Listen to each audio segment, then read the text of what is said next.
Hello guys, in this quick video I'll show you how to change the aspect ratio in Davinci Resolve. As you can see, I have a horizontal video and I want to convert it to vertical, for example to use for TikTok or YouTube Shorts.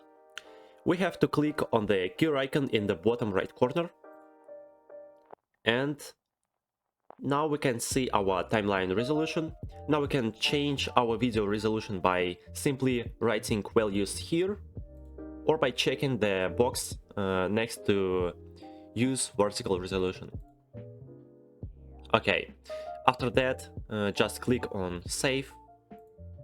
Now we can select all our objects in timeline, go to the inspector, click on retime and scaling, select scaling, and in the drop down menu we need to click on fill.